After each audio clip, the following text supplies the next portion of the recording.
लीला के प्रसंग के संग में जुड़ा हुआ प्रसंग भक्ति, ज्ञान और वैराग्य का।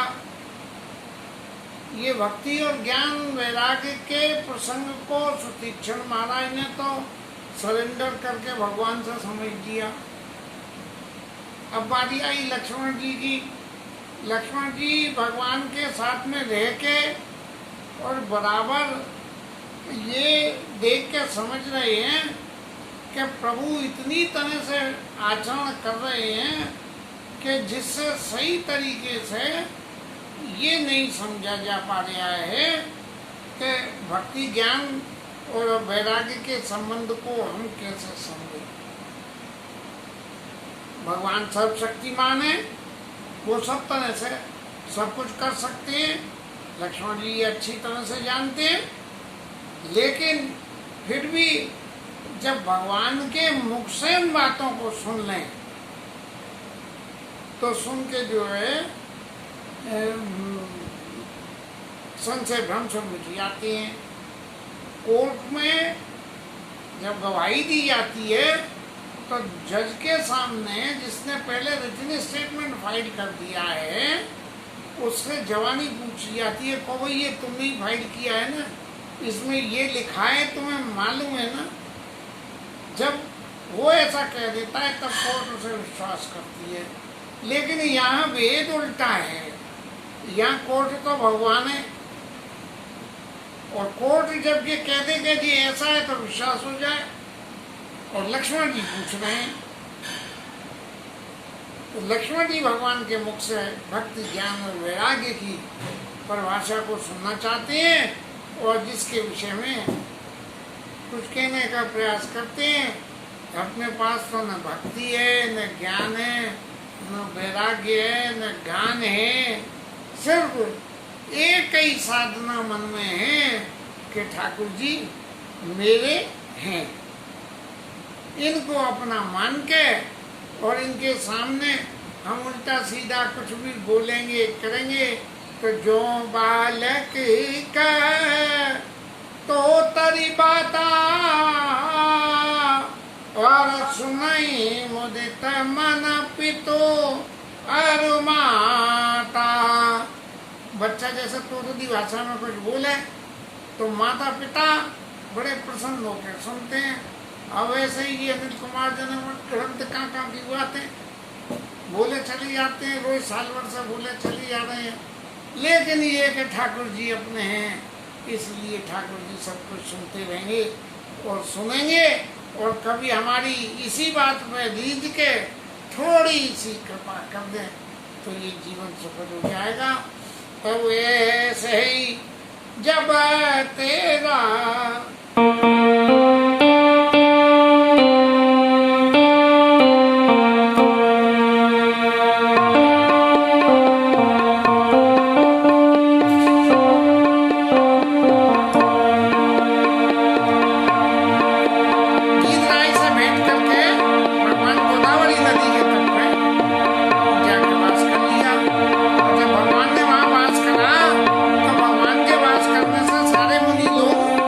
सुखी हो गए।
बार प्रभु सुख आसीना, सुख के साथ में भगवान विराजमान, लक्ष्मण जी सीता जी। और लक्ष्मण वचन कहे छलहीना, ये छलहीन शब्द जोड़ के गोस्वामी जी महाराज क्या कहना चाहते हैं? सवाल ये है कि क्या लक्ष्मण जी से ऐसी उम्मीद करी जा सकती है कि वो भगवान के साथ में छल करेंगे? फिर ये छलहीन शब्द क्यों जोड़ा गया? छलहीन शब्द का मूल अर्थ छल रहित।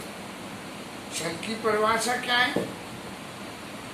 छल की परिभाषा ये है कि जो सामने वाला जिस चीज की जानकारी नहीं है उसको उसके बारे में गलत तरीके से कहना। जैसे कि भाई एक आदमी ने पूछी कि भाई तुम उसमें शताब्दी एक्सप्रेस में गए हो? बोले हाँ साहब गए हैं। अरे साहब शताब्दी एक्सप्रेस तो सबसे थर्ड क्लास ट्रेन है, उसमें तो ये नहीं, इसमें तो वो नहीं। अब ये बात उसका अपना व्यक्तिगत तजुर्बा था, उसने क्या एक्सपीरियंस किया ये तो नहीं, लेकिन शताब्दी एक्सप्रेस थर्ड क्लास है ये कहना छल विहीन नहीं हुआ, क्योंकि उसके चित्त को तकलीफ हुई, इसलिए उसने छलहीन, उसने छल रहित तो बात उसने जो कही वो बात छल विहीन नहीं हुई। अब लक्ष्मण जी महाराज की क्या पोजीशन है? भाई लक्ष्मण जी महाराज सब कुछ जानते हैं कि भक्ति क्या है, मूर्तिमान वैराग्य स्वरूप तो खुद ही गोस्वामी जी और संत लोग और ग्रंथ सब कहते हैं कि लक्ष्मण जी भगवान राम प्रत्यक्ष साक्षात ज्ञान, सीता जी भक्ति और लक्ष्मण जी वैराग्य। भक्ति ज्ञान और वैराग्य की ये जो तीनों की जोड़ी है उसमें लक्ष्मण जी वैराग्य स्वरूप है, और वैराग्य स्वरूप लक्ष्मण जी कह रहे हैं कि लक्ष्मण वचन कहे छल। अब छल का तो कोई मतलब नहीं था, लेकिन लक्ष्मण जी ये सब जानते हैं। और भगवान राम की क्या स्थिति है? भगवान राम से तो कुछ भी बाकी नहीं है इस संसार में। अगर कुछ भी है वो तो आजकल के सुपर कंप्यूटर से भी ज्यादा बड़े कंप्यूटर है। जो कंप्यूटर क्या जानता है जो भगवान राम जानते हैं। तो लक्ष्मण वचन कहे छलीना, छलहीन शब्द इसलिए जोड़ दिया गया कि लक्ष्मण जी ने बिना किसी उसके कि भगवान न जानते हो वो बात पूछ ली है, उसके बारे में कुछ कह रहे हैं। लक्ष्मण जी वही सभी बातें कह रहे हैं जो भगवान जानते हैं, जो लक्ष्मण जी जानते हैं, लेकिन फिर भी पूछ रहे हैं। तो इसलिए ये बात जो है छलहीन की श्रेणी में आ जाती है। लक्ष्मण वचन कहे छलीना, छलहीन वचन लक्ष्मण जी ने कहे। अब छल तो का कोई काम ही नहीं। भगवान और भगवान के ज्ञान और वैराग्य के बीच में छलाने का कोई मतलब नहीं है। लेकिन जो बात लक्ष्मण जी भगवान के मुख से सुनना चाहते हैं, इसलिए जानते हुए भी जब कोई बात हम किसी से सुनना चाहते हैं तो वो बात छलहीन की श्रेणी में आती है। और न जानते हुए पूछे तो प्रश्न होता है, और सामने वाला हमें गलत बताए वो उसकी बताने की बात छलहीन होती है। भरत जी महाराज भगवान से भगवान के भक्तों के लक्षण सुनना चाहते थे, और भगवान के भक्तों के लक्षण सुनने में क्या हुआ कि भरत जी हनुमान जी के मुख की तरफ देखने लगे, और राम जी ने पूछ लिया कि हनुमान जी महाराज ये आप और भरत जी दो मिलके आंखों आंखों में क्या बात कर रहे हो? तो हनुमान जी महाराज ने कह दी कि नाथ भरत कछु पूछन चाहिए, और प्रश्न करत सकुचित मन आई। आपसे प्रश्न करते हुए संकोच कर रहे हैं महाराज। तो क्या राम जी कहते हैं तुम जानो कपि मोल स्वभाव और भरत ही मोई की अंतर काऊ। अरे हनुमान जी महाराज, तुम जानते हो क्या मुझमें भरत जी में कोई फर्क है? हा? सुने प्रभु वचन भरत गए चरना। भरत जी ने भगवान के चरण पकड़ लिए। हो पाई पाई प्रणता रति हरना। भरत जी महाराज क्या बोले फिर? नाथ न मोहि संदेह कछु। लक्ष्मण जी यहाँ जो है संदेश शब्द की परिभाषा के अंदर आते हुए पूछ रहे हैं।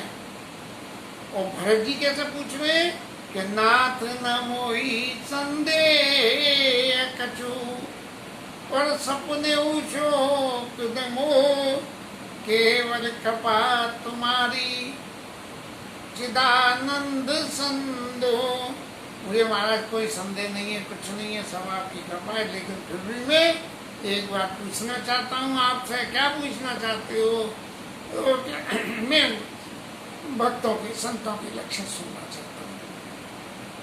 वो प्रसंग तो आगे में फिर भी एक बार दोबारा विवेचन में लेने की इच्छा तो है। ठाकुर जी सुनना चाहेंगे तो जरूर सुना। तो भरत जी के लक्ष्मण जी कह रहे हैं लक्ष्मण जी कह रहे हैं सुन नार मोनी सचराचर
लेकिन मैं स्वामी के नाते ना पूछूं।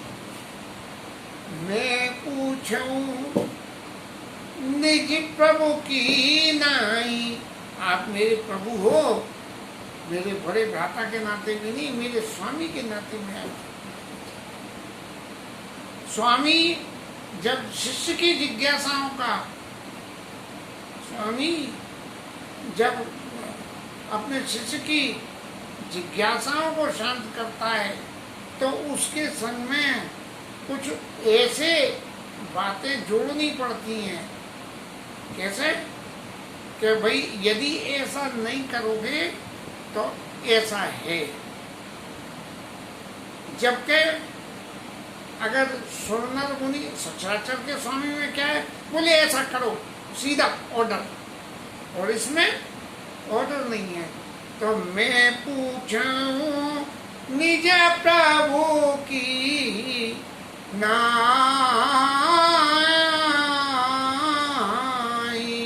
अपने प्रभु की तरह पूछता हूँ महाराज। तो बच्चे की तरह से जो है मुझे संज्ञा के कहना। बच्चे से कहते हैं छोटे यहाँ से अनार और बड़े यहाँ से आम। ऐसे ही मेरे को एक एक बात समझा के अब कहना क्या, आप जो सुनो। मोई समझाई काऊ सोई देवा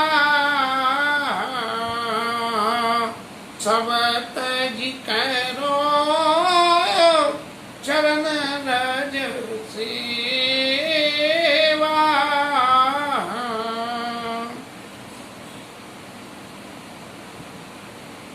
लक्ष्मण जी कह रहे हैं महाराज मुझे अच्छी तरह से ये समझा के बोलो कि मैं सब तरह से आपके चरणों की सेवा करूं।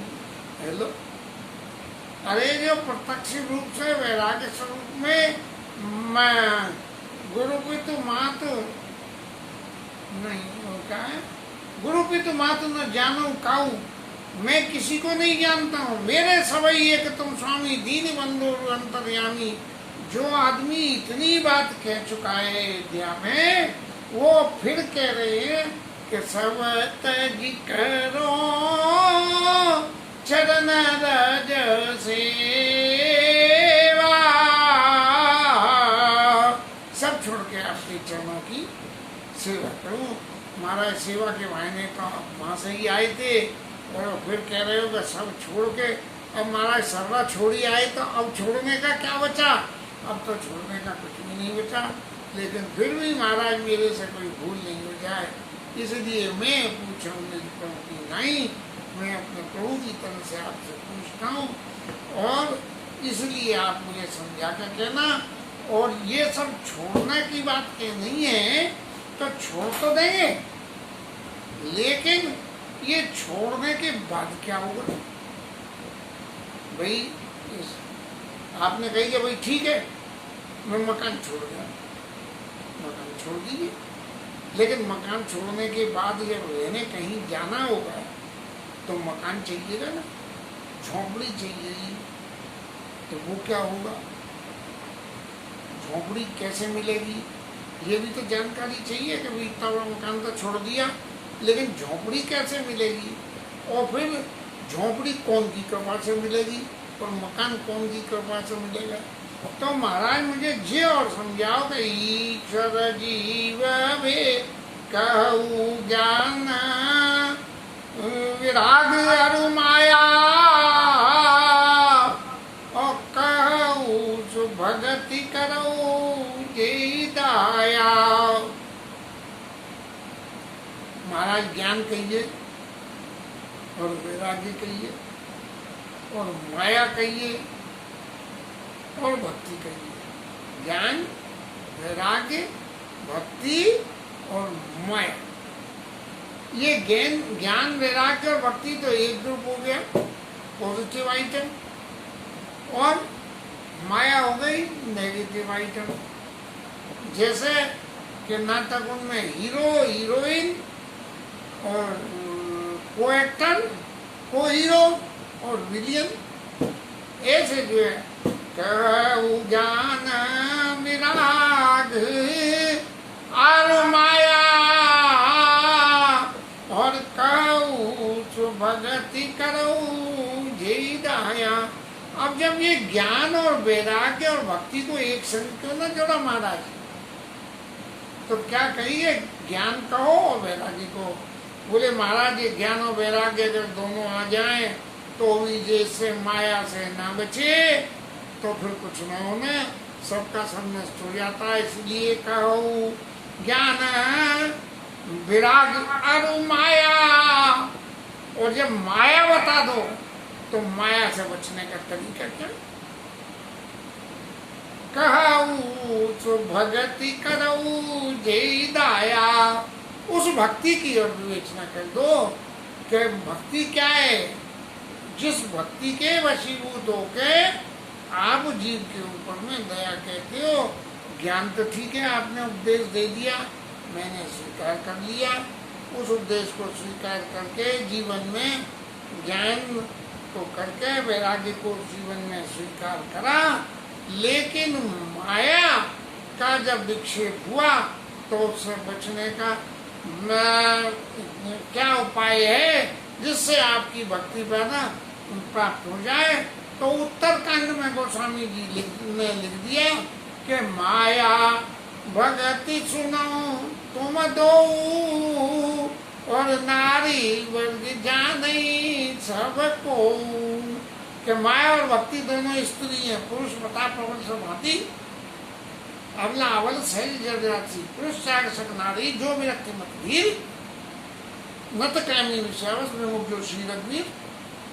माया भगत सुनो तुम दो, नारी वर्ग जाने सबको। मोहन नारी नारी के रूपा, पन्ने धारी रीति अनुपा। महाराज जो है गुरु जी से कह रहे कि एक स्त्री दूसरी स्त्री के रूप में मोहित नहीं होती है। पुरुष तो मोहित हो जाते हैं लेकिन स्त्री मोहित नहीं होती है। ये अनुपम रीति है। इसलिए आप जो है जीवन में भक्ति को स्वीकार करो। भक्ति सानु कुल रघुराया ताते तेई दर्पत अति माया। भक्ति पे भगवान अनुकूल रहते हैं, इसलिए माया उससे महाराज डरती है। अब माया डरती है। अब दशरथ जी महाराज के तो 3 रानियां देवासुर संग्राम में कैकेयी को वरदान देने के चक्कर में कौशल्या से बिना पूछे हुए किसी से ही वरदान दे दिए। तो ताते ते ही दर्पत अति माया। तो ऐसे ही लक्ष्मण जी कह रहे हैं कहूँ ज्ञान विराग और माया। पहले ज्ञान वैराग्य के बाद में माया के गुण बता देना और फिर कहूँ सो भगति करो जय दया। फिर अपनी उस भक्ति के गुणों को तब कहना जिसके वशीभूत होकर आप जी के ऊपर दया करते हो। और इतना बताने के बाद में महाराज एक बात और बता देना, उसमें से सबरा अतर निकल के महाराज आ जाएगा बातों का कि कैसे ईश्वर जीव भेद प्रभु। ये ज्ञान भक्ति माया ये ईश्वर को तो बांधती नहीं है। किसको बांधती है? जीव को बांधती है। जब ये जीव को बांधती है तो जीव को इसके बचने का तरीका कैसे नहीं मिलेगा? तो पहले फर्क बता दो। जब फर्क पता लग जाएगा तो जो आचरण ईश्वर के पास है उस आचरण को समझने के लिए प्रयास करोगे तो इन तीनों से जो है मुक्ति पाएगा। ईश्वर जीव भेद प्रभु सकल कहू समझाई। और जाते हो चरण रति और शोक मोह ब्रह्म जाय। हमारा ईश्वर और जीव के भेद को बता दो, क्योंकि बिना उस भेद को जाने हुए किसी भी काम में ईश्वर ईश्वर है और जीव जीव है। जब जीव अपने आप को जीव समझ ले और तब उससे बचने के ईश्वर के दिए हुए उपदेशों का पालन करे तब भगवान के चरणों में ताते हुए जाते हुए चरणती और शोक मोह और भ्रम ये तीनों चीजें चली जाए। लक्ष्मण जी का ये प्रश्न जहाँ तक लक्ष्मण जी के व्यक्तिगत चरित्र की बात है ये एप्लीकेबल नहीं है, क्योंकि लक्ष्मण जी सब कुछ जानते हैं। लेकिन ये भगवान की लीला में भगवान के चरित्र को उजागर करने के लिए कि भगवान कैसे दया करते हैं और कैसे करेंगे, लक्ष्मण जी ने ये सारे प्रश्न करिए और इन प्रश्नों का जवाब ठाकुर जी कल देंगे। तब तक के लिए इस कथा को विश्राम करते हैं और हरि नाम कीर्तन करेंगे।